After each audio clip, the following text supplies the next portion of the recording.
নমস্কার স্টুডেন্টস, কেমন আছো তোমরা? আশা করি তোমরা সকলেই খুব ভালো আছো। আমি তোমাদের সকলকে স্বাগত জানাচ্ছি তোমাদের সকলের প্রিয় ইলিটের ভূগোল ক্লাসে। তাহলে প্রথমে বলো, ঠান্ডা কেমন পড়েছে? ঠান্ডা তোমাদেরকে কেমন লাগছে? তোমরা কিন্তু কেউ ঠান্ডা লাগাবে না, সকলে কিন্তু খুব সাবধানে শীতের দিনে থেকো। তাহলে আজকে আমরা পড়বো আমাদের ভূগোলের যেটা জিনিস, সেটা হচ্ছে মানব উন্নয়ন। মানব উন্নয়নের মধ্যে আমরা যেটা পড়ছিলাম, সেটার মধ্যে আমরা আজকে যেটা লাস্ট টপিক সেটা আমরা শেষ করবো, সেটা হচ্ছে সক্ষমতাগত দৃষ্টিভঙ্গি। তাহলে সক্ষমতা মানে কি? সক্ষম। কেউ থাকে অক্ষম, কেউ থাকে সক্ষম। আমি কোনো একটা কাজ করতে সক্ষম। তোমরা যেমন এখন কি, তোমরা এখন পড়াশোনা করতে সক্ষম। তাহলে সক্ষমতাগত দৃষ্টিভঙ্গি, এই দৃষ্টিভঙ্গিটা আমরা কি সেটা পড়বো, সেখানে অমর্ত্য সেনের মতাদর্শটা আমরা দেখবো।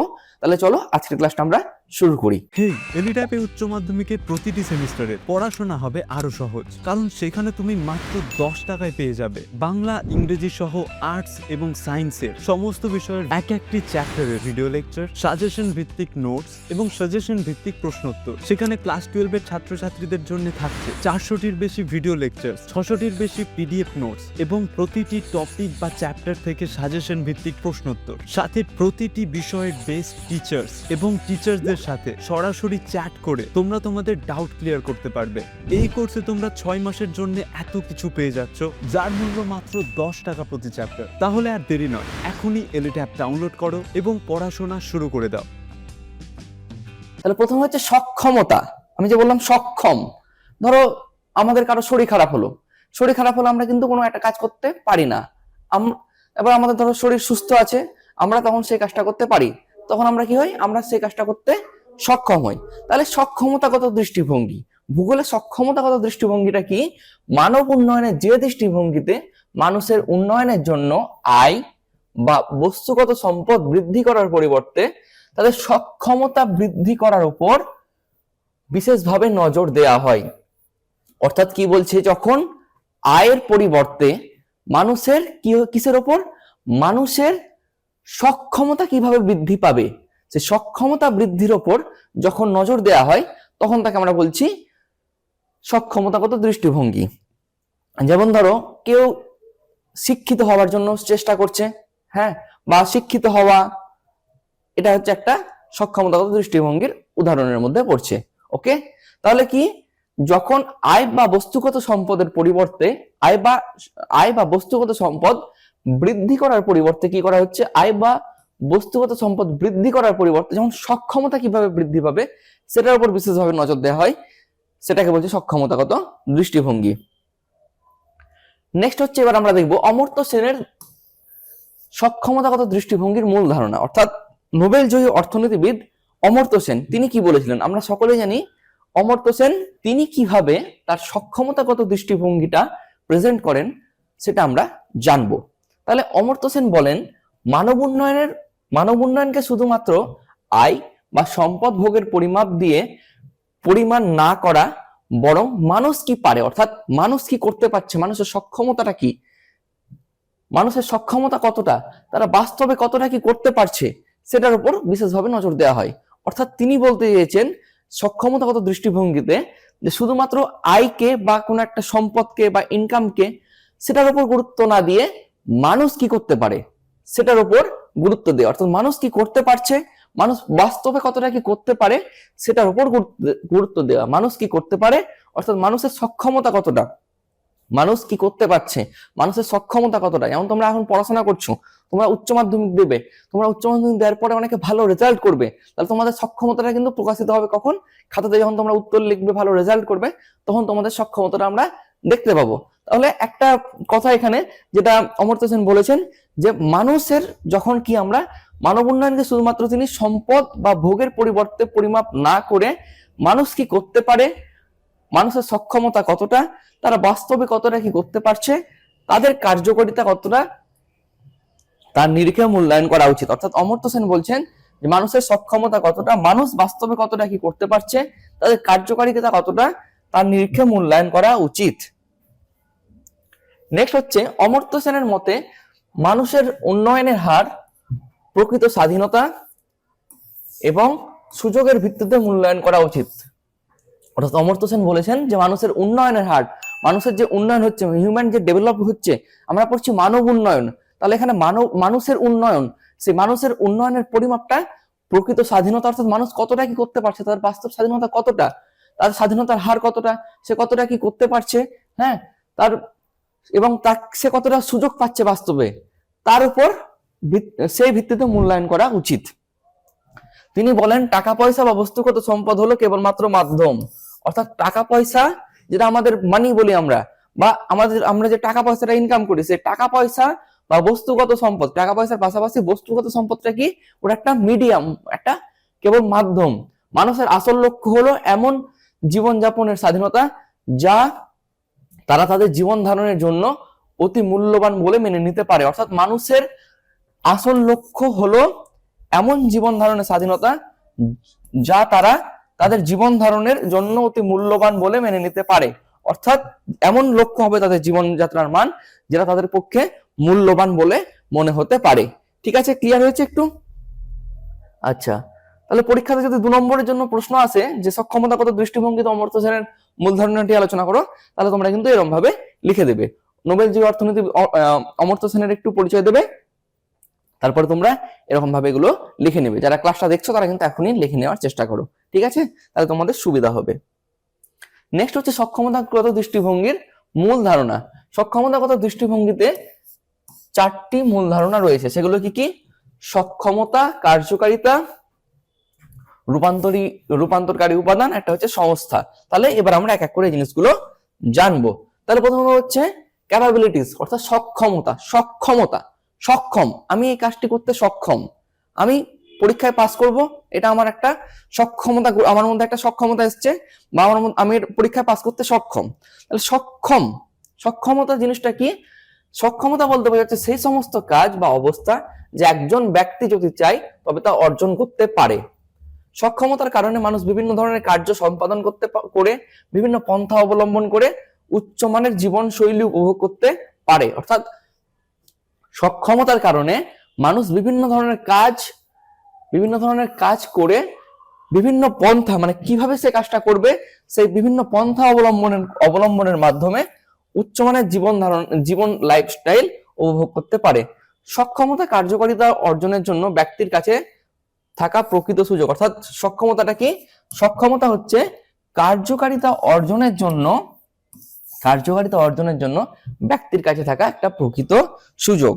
ওকে, এবার হচ্ছে কার্যকারিতা। তাহলে সক্ষমতার পরে আমরা দেখলাম দেখবো এবার কার্যকারিতা। প্রথমে দেখলাম সক্ষমতা, এবার দেখবো কার্যকারিতা।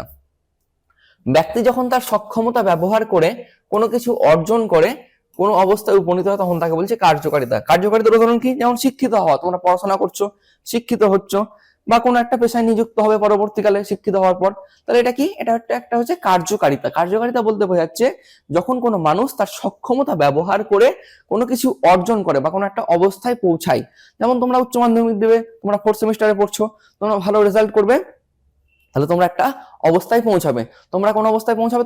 তোমাদেরকে বলা হবে যে না, তোমরা এখন এইচএস পাস করেছো।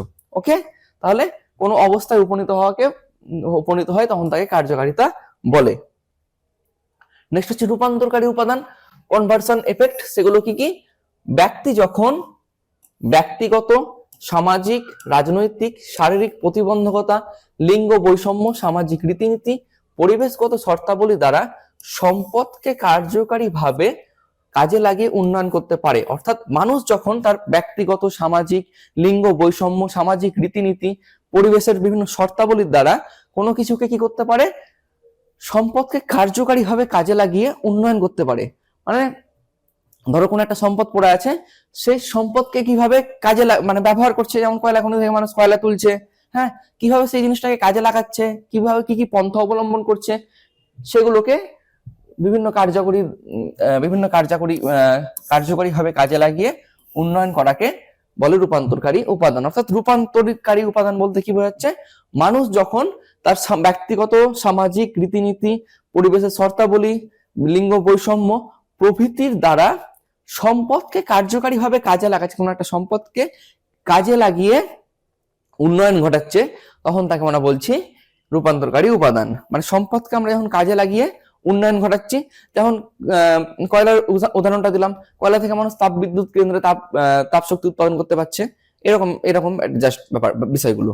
ওকে, তাহলে সম্পদকে কার্যকরীভাবে কাজে লাগিয়ে উন্নয়ন করতে পারে তখন তাদের বলছে রূপান্তরকারী উপাদান। নেক্সট দেখবো আমরা সংস্থা। সংস্থা বলতে কি বোঝাচ্ছে? কোনো ব্যক্তির কোনো লক্ষ্য উপলব্ধি করা বা অনুসরণ করার ক্ষমতাকে বোঝায়। কোনো একটা ব্যক্তির কোনো লক্ষ্য উপলব্ধি করা, কোনো একটা লক্ষ্যে উপলব্ধি করা বা অনুসরণকে বলছে অনুসরণ করার ক্ষমতাকে বোঝা যাচ্ছে, যার দ্বারা সে নিজের পছন্দ তৈরি করে এবং সে নিজের গন্তব্যস্থলে পৌঁছাতে পারে। অর্থাৎ সক্ষমতাগত দৃষ্টিভঙ্গিতে সংস্থা বলতে বোঝাচ্ছে কোনো ব্যক্তির কোনো লক্ষ্য উপলব্ধি করা বা অনুসরণ করার সক্ষমতাকে বোঝাচ্ছে, যার দ্বারা সে নিজের পছন্দ তৈরি করে এবং সে তার নিজের গন্তব্যস্থলে পৌঁছাতে পারে। ঠিক আছে, কোন একটা সংস্থার মাধ্যমে বা যার সে নিজের পছন্দ তৈরি করতে পারে এবং সে তার নিজের গন্তব্যস্থলে পৌঁছাতে পারে। নেক্সট হচ্ছে সক্ষমতাগত দৃষ্টিভঙ্গির বৈশিষ্ট্য। সক্ষমতাগত দৃষ্টিভঙ্গিতে কি করা হয়? মানুষের প্রকৃত স্বাধীনতা ভিত্তিক, মানে এটা হচ্ছে মানুষের প্রকৃত স্বাধীনতার উপর কিন্তু এখানে গুরুত্ব দেয়। মানুষ স্বাধীনভাবে তার নিজের জীবনযাত্রা বা জীবন যাপন করতে পারে, তার স্বাধীনতা এখানে বলা হয়ে থাকে। নেক্সট হচ্ছে মানব উন্নয়ন কেন্দ্রিক। মানুষ কি চাইছে, মানুষ কি চাই, কিভাবে মানুষের জীবনযাত্রার মানের উন্নয়ন ঘটানো যায়, সেই সমস্ত বিষয়কে এখানে গুরুত্ব দেওয়া হয়ে থাকে। বহুমাত্রিক, এখানে শিক্ষা, স্বাস্থ্য, হ্যাঁ, এই সমস্ত বিষয় এখানে কিন্তু আলোচনা করা হয়। আর আমরা যেটা দেখলাম, আয়ের বদলে কি করা হয়? আয়ের বদলে মানুষের জীবনের গুণগত মানকে গুরুত্ব দেওয়া, অর্থাৎ মানুষের সক্ষমতা কতটা, মানুষ কি করতে পারে, সে বিষয়ের উপর কিন্তু এখানে গুরুত্ব দেওয়া হয়। অর্থাৎ মানুষের আয়ের বদলে মানুষের গুণগত মানকে এখানে গুরুত্ব দেওয়া হয়। নেক্সট হচ্ছে সমালোচনা।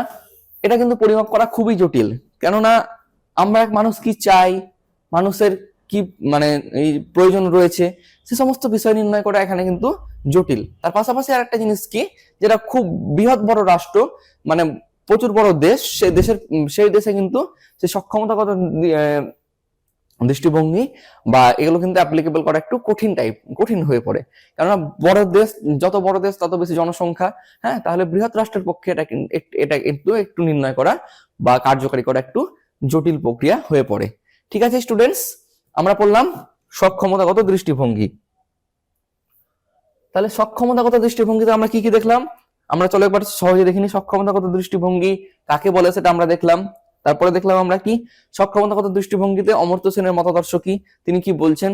তিনি বলেন যে উন্নয়নকে শুধুমাত্র আয় বা সম্পদ বা ভোগের পরিমাণ দিয়ে বিচার না করে মানুষ কি পারে, মানুষের সক্ষমতা কতটা, সে সমস্ত বিষয়ের উপর গুরুত্ব দেওয়া হয়।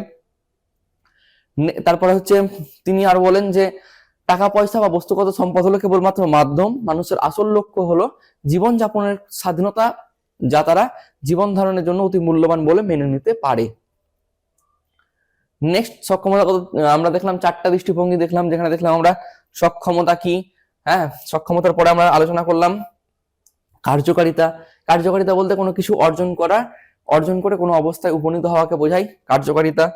তারপরে হচ্ছে রূপান্তরকারী উপাদান, যখন মানুষ বিভিন্ন শর্তাবলী দ্বারা সম্পদকে কার্যকারীভাবে কাজে লাগিয়ে উন্নয়ন ঘটাতে পারে।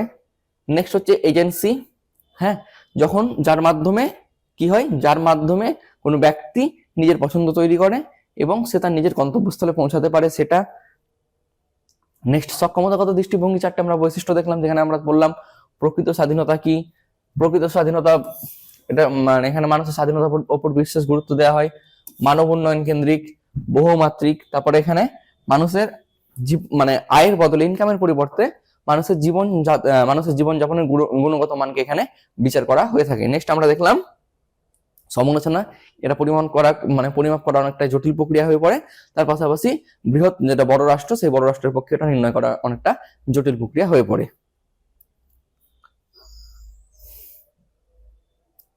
তাহলে স্টুডেন্টস, এটাই ছিল তোমাদের আজকের ক্লাসের আলোচনা। মানব উন্নয়নের মধ্যে আমরা যেটা পড়লাম সেটা হচ্ছে সক্ষমতাগত দৃষ্টিভঙ্গি। এই যে নোটস তোমরা অবশ্যই আমাদের অ্যাপে পেয়ে যাবে।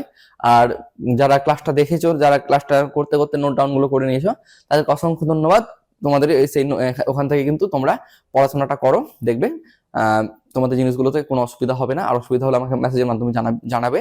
তোমরা ভালো করে পড়াশোনা করো, আর ঠান্ডা থেকে কিন্তু নিজেকে খুব সাবধানে রেখো, কেউ ঠান্ডা লাগিও না। সকলে খুব ভালোভাবে পড়াশোনা করো, সামনে পরীক্ষা চলে আসছে, পরীক্ষার জন্য সকলকে শুভকামনা রইলো, তোমরা ভালোভাবে অনেকেই রেজাল্ট করতে পারবে। আমি বিশ্বাসী যে তোমাদের রেজাল্ট খুব ভালো হবে। তোমরা ভালোভাবে এখন থেকে মানে যতটুকু সময় রয়েছে সে সময় তোমরা পড়াশোনা করো, দেখবে তোমাদের রেজাল্ট নিশ্চয়ই খুব ভালো হবে। তো দেখা হচ্ছে তোমাদের সঙ্গে আবার পরবর্তী ক্লাসে। তোমরা মন দিয়ে পড়াশোনা করো। Thank you.